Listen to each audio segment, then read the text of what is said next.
Some quick backstory. Reason I picked that song is because we used to get to pick our walk-up songs in high school, and everybody had these in baseball. Everybody had these country songs and all this and all that. Well, I wanted something with a little more flavor to it. So they would play that, and somehow I always just walk up to the batter's box, just getting it in, and that was just twitches. That wasn't even me dancing. But all right, real quick. I know we got a lot of birthdays that have just passed or about to come up. So where all my Aries at? Hey! Is that right, baby? It's Aries season? All right, good, because I don't know what the hell that means. I don't know nothing about that shit. I don't, yeah, that one too. That one too. I don't know shit about Scorpio, fucking unicorn. I don't know none of that shit. But my wife and her friends are all about some astrology and some crystals, and I don't get it, but it's theirs. They do them. Like, they believe that everything has energy. So I have a Roomba named Eugene. That motherfucker just run through, and she's like, oh, Eugene's cleaning. I was like, where's that man at? Her car is named Storm Cloud. And we have another friend who named her car Chuck. And they don't refer to him as their cars. She'll be like, Chad, will you go get Storm Cloud? I was like, I'll go get your fucking car. I don't know this Storm Cloud. But if you know my wife, you've always seen her with this silver cup. It's right there on that table as we speak. And that cup is called Shalice. And it has a name tag like it's at a high school reunion that says Shalice on that motherfucker. And I will say this, though.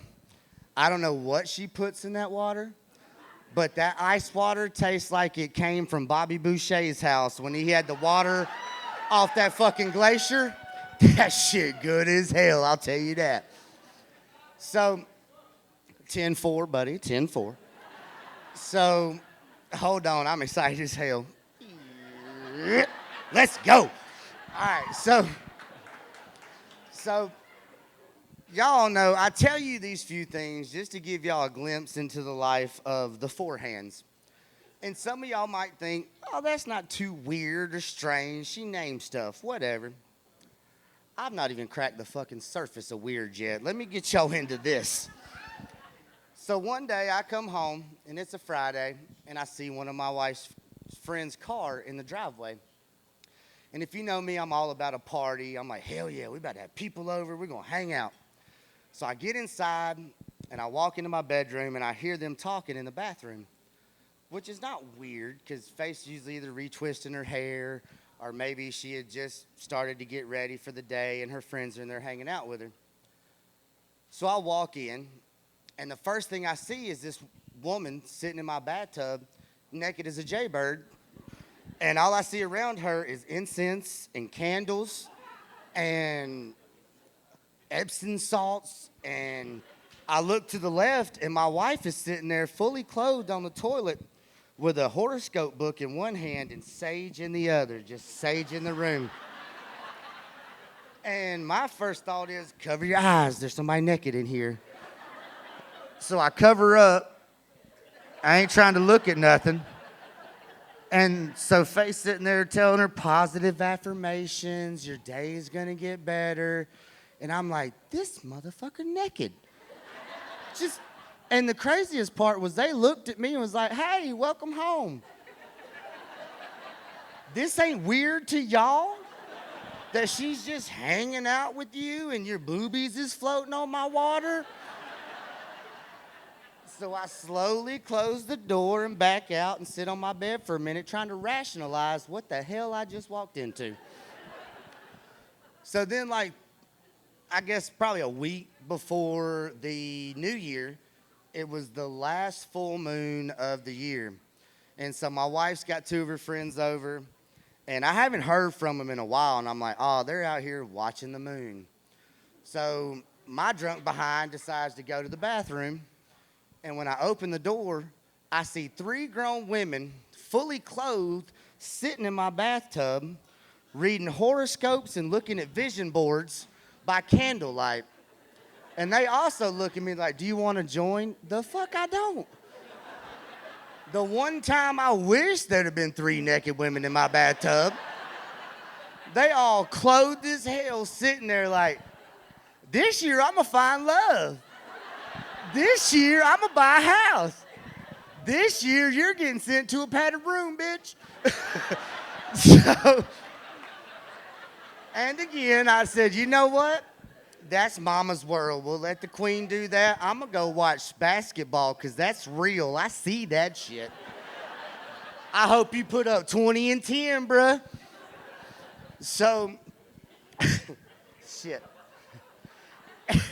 So it got, and some of y'all have already heard this story, but my wife, during the full moon, she likes to stand in the moonlight and cleanse herself, along with her rocks and her crystals. Damn right, woo. I don't mind coming home to that. She's standing there ass naked like this. Daddy drive up like this. Shit.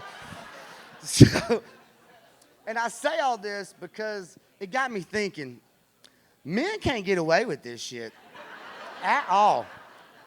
Because y'all are beautiful and you're kind-hearted and you cook good as hell. We let you get away with some shit every now and then. We just look the other way.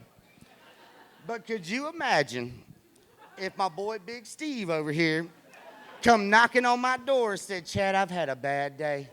It's been a rough week. And I'm like, come on, bruh, I got you. And I bring his ass back there, and 20 minutes later, Faith walks in, and Steve naked as hell in our bathtub. First of all, our bathtub ain't big, so Steve gonna be in there knees out. And I'm saging him, and I'm like, dude, it's gonna get better. It's gonna get better. Here's some Epsom salts for your aches. Here's some lavender, you gonna sleep good. Hell no, you can't. Or could you imagine walking in and me and Adam and Ron and all them sitting in the tub together talking about next year's gonna be good, ain't it? You gonna sell 14 more houses and you gonna grade a lot. Hell no. Because the minute all of us jumped in that tub, we jumped right the fuck out. Like, we need to do something. We'd all go grab a beer and stand on separate ends of the house. It's like, what's up, you good? Yeah, I'm good. Our knees touched. It's weird. I ain't about that. So I say all that just to say, y'all get away with more than we do. I'm going to throw that out there.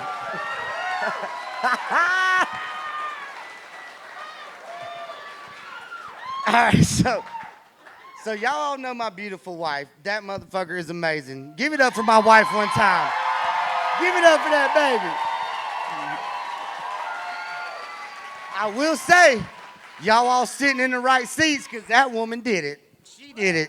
I can't write or read, so she did all of that.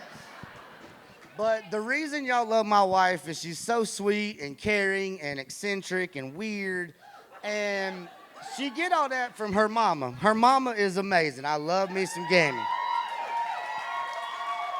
So my mother-in-law is one of the sweetest, kind-hearted, most eccentric women I've ever met in my life. Like the other day, my wife was talking on the phone. They talk like 2 or 3 times a week. So they're talking on the phone, and Faith's like, hey, I started walking from the house down to the river and back for exercise. And this was the same day that she told me this weird story. She decided to tell her mama. She said, so I walked down there, and I saw this tree. And I touched this tree, and it made me cry. Why did it make you cry, Faith? I just felt all the love coming from this tree. So I gave it a hug. Now, I had heard about these people. I didn't know one of these motherfuckers lived in my house. I'm gonna tell you that now. Shit. I love football. She loved trees. So she tells her mama this, and her mama wakes me up at 6 in the morning with a text message. And it says, and I quote, good morning. Teach Faith to shoot a gun or take one of the dogs with her on her walks. Oh, wait, it get better. She said, ... alligators and crazies roam the land. And then she in that motherfucker with a scared face emoji. Now, the alligator part had me thrown a little bit. We got bears, we got snakes, we got bobcats, we got random dogs. But alligators don't come here. The crazy part, that ain't a stretch. Y'all have all seen those motherfuckers that come off the mountain twice a year. They a little crazy. Y'all have seen them in the Walmart parking lot. I'm just here to get my powdered milk. So, that is what it is. So, my mother-in-law lived with us for a little bit. Holy shit. Ugh. Had to get that one out. I wanted to do that one. It was been, whoo, it been in me. So, my mother-in-law lived with me for a little bit, and I found out that her sleeping habits are that of legend. I'm going to tell you now. I've never met somebody who could fall asleep while telling you good night at the same time. So we're sitting here, and my beautiful mother-in-law, we're in the living room, Faith in her room, doing whatever she do. I just let her do whatever, because that's her world. I just live in that shit. So me and Gammy sitting in the living room, and I'm in my good chair. Y'all know the good chair. That daddy chair, the good chair. And she's sitting on the armrest of the couch, and she says, Chad, I think I'm going to bed. And as I turned to her to say, all right, good night, Gammy, before I finished Gammy, she's asleep, sitting straight up and down like she just, I'm going to bed, turned off the switch, boom, boom, boom. And I was amazed. I said, Faith, look at this shit. She told me good night and fell asleep. The only person I ever done that was our old librarian, because she had narcolepsy. That motherfucker fell asleep standing up. Miss Rivers was done. You know how many books we slammed on the booth to be like, wake up, Miss Rivers. So when Gammy moved in, nobody told me that this lady had some very intense dreams, almost like night terrors. They didn't warn me. You should warn people when that happens in your house. So it's like 2 in the morning. I'm in the bed watching TV, Faith's asleep, Colby's asleep. And all of a sudden I hear, no, leave me alone. I sit up in the bed. And y'all know how scared I get. Real fucking fast. I sit up, oh shit. I ain't gonna lie to you. My first thought was to be like, Faith, your mama needs something. Go check on that motherfucker. But, the thought I went with, because I'm a man, I said, hell no, not my house. I'm the man. So I jump up looking like Captain Underpants. I grab my headlamp and my pistol, and I take off running through that house. All right, let's be honest. I didn't run. I tiptoed like a scared child who just had a bad dream trying to find their mama's room. Shit. The cat ran by, about shot the cat. Scared as shit. Now, what I want to tell y'all is I SWAT kicked that door in and was like, bitch, leave my mother-in-law alone. The truth is, I got to the room and I hear wrestling. I'm like, Gammy, you okay? Silence. Then all of a sudden I hear, no! I was like, all right, Chad, get your shit together. So I build up on my courage. I slowly open the door. And I jump in, ha! And I find Gammy laying in bed, fighting air. So here I am, a 30-year-old man, in my boxers, with a headlamp and a pistol, standing in my mother-in-law's room at 3 in the morning, watching her on her back fighting air like a beetle that been fell over. But it is what it is. I was gonna save her. I was here, and then I was gonna wake Faith up like, bitch, you didn't do nothing. I had it. So, now the rest of my family, badass. I love Faith's side of the family.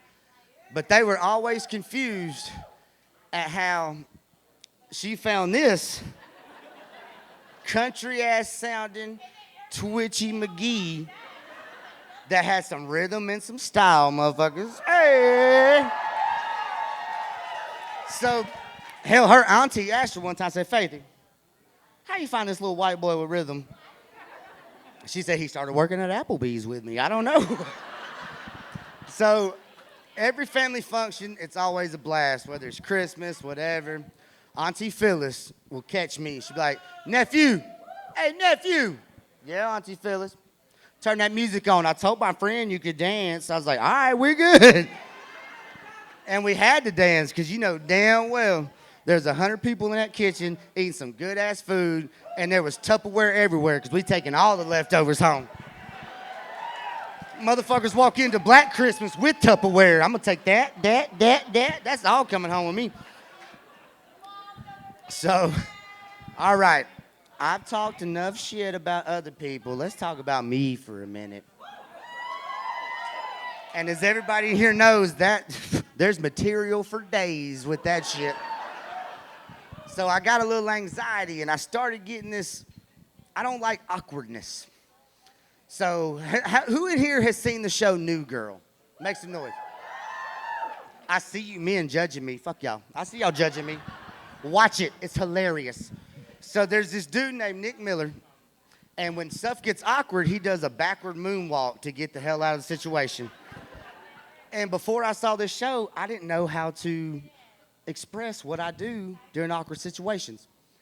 I've been in 11 weddings, including my own, and I've never heard a best man's or a bridesmaid speech except the one at mine, because there's always a weird something happens. Somebody says something weird, the whole room gets ugh. So if you can tell, if you ever see me, when it starts coming on, I slowly find the closest door. Looking. Now, if it's a door that leads outside, fucking perfect. But if it's across the room, I can't make that one. So we're going to go here. So when it starts, I jump in the first room I can get to. I've stood in so many bathrooms for 20 to 25 minutes, not doing shit, slowly opening the door to see if they're still going. Fuck that. They're still going. Every time somebody walks in, I just start washing my hands. One night, I washed my hands 7 times because it was the longest best man speech I've ever heard.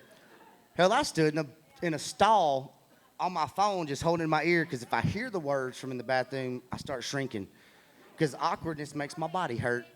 And I wish I had a turtle shell to sneak into. So there's this one time when me and Faith first met, we lived with 3 other people, and we all worked at Applebee's except one of them. She had a normal 9-to-5 job. So if you work in the restaurants, you know Sunday night, you just been busy. Friday, Saturday, Sunday, you want to party, hang out, because you ain't going to work on Monday. This poor woman had to go and work on Monday. So she had come out there 4, 5, 6 times, politely asking us to shut the fuck up. And we did it. So one time, she came out screaming, and I heard her screaming, so the first door I could find was the pantry, and I jumped in it. And I heard her yelling, so I started eating Doritos, so the bag would make noise I didn't have to hear. And then I popped out, and they're like, where the fuck you go? I ate Doritos. It was scary. And then the other day, I was at a friend's house, and something popped off, and I'm standing in her room, and I hear something, and I'm like, oh, God, I got to get out of this room. And I look, and she's got her door that goes to the outside, and I was like, that's where I go. It's blocked. Shit, what do I do? So everybody comes back there arguing, and this time I did slowly moonwalk into her bathroom. She said, what are you doing? I said, I got to pee. And I shut the door, never turned the light on, just stood there like this, waiting. And I heard arguing. I was like, I got to get the fuck out of here, too. So I run like a power walker past them. I go outside, and I sit in my car for 45 minutes drinking beer and eating pistachios in the dark. Every time somebody came outside, I'd slump down so they didn't see me. And I ate pistachios and dropped them out of the crack of the window and drank beer till they finally found me. And it went well, but afterwards they're like, oh, we're friends again. I was like, you tell the energy in this room you're friends again, because it's heavy as fuck. So I've come up with some new twitches lately. And so let me explain to y'all how my brain works when I have to twitch. I've got this new one, and we call it the Mario. I'll get really excited, and I'll go, like that, like I just powered the fuck up. And halfway through this, I'm like, Chad, just stop.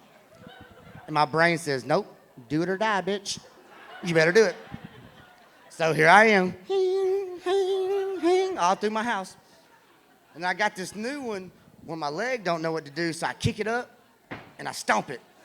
We call that the Tennessee walking horse. Because I just, And again, just stop, don't do it. Do it or die, bitch. So my son called me the other day, like 2 nights ago. I was so excited about this show and nervous. I was twitching real hard. And all of a sudden I hear him say, yo, what was that? And I look, and he goes, Dad, you just did power crunches. I said, what do you mean? He said, you went. I said, damn. Oh, shit. That happens more often than you think. But he said, you did some power crunches. I said, I'm excited about the day. Hee. So I didn't know if I was or was not going to do this song, but y'all have had some fun tonight. Y'all may or may not like it. If not, oh well. So this topic's very important to me. And I need to know if anybody else feels it. These people that are these freelance poopers out here that'll poop at gas stations, restaurants, other people's house, porta potties, y'all are savages. Nasty. It's home bowl or no bowl, motherfuckers. Because I don't know whose ass is set on that. But I never really was that guy until this one event. I went to a friend's house, and I've been sick, and I may or may not have been known for some abnormally large poops back in the day. I don't know what it was, an illness, a bowel problem, I don't know. So I'm at a friend's house, and they're like, we'll be there in 20 minutes. Go ahead and go inside. And I was like, good. I need to go to the bathroom. So I go to the bathroom, do my business, turn around to flush, and it wouldn't go down. I was like, oh, no. So I'm already anxious. I'm already twitching. I was like, how do I get this cucumber to go down this hole? So I freak out. So I'm twitching. How do I get it to go down? So I'm running through their house with my pants around my ankles, trying to figure out what to do, and it hit me. See if they got a plastic knife.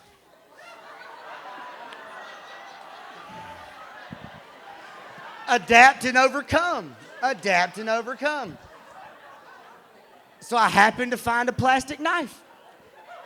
And I was like, you know what? I don't have a fork, but I got a plunger.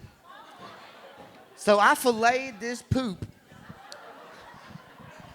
Cut a piece, flush a piece. Cut a piece, flush a piece. And every noise I heard, I was like, they're here. Because I'm still down there. My ass is out like a 2-year-old trying to pee at the urinal. So I'm just here cutting and flushing and cutting and flushing. I heard a knock, and I looked out that window. like, oh, they're not here. All right, cut and flush. So I finally get it done. And I'm like, what do I do with their knife? And I couldn't figure it out. And I was like, all right, Chad, you're not real smart, but fucking think, bruh. Don't put it in the trash can. That's gross and rude. Don't wash it and put it back, because that's ridiculous. So all I could do was run out their back door, throw it in the woods, and then when I came back around to the carport, they were pulling in. I was like, hey, welcome home. I did not just fuck your toilet up and use a knife to cut that shit up. But that is what it is. Don't judge me. Some of y'all had big poos too. Don't judge. So, I want to thank y'all so much for coming out tonight. This has been a wonderful show. Thank y'all again. Thank the Buckleys for having us. Give it up for Nate Ball, y'all, and Keith Vance for killing it. Hey, I love every one of y'all. Thank y'all.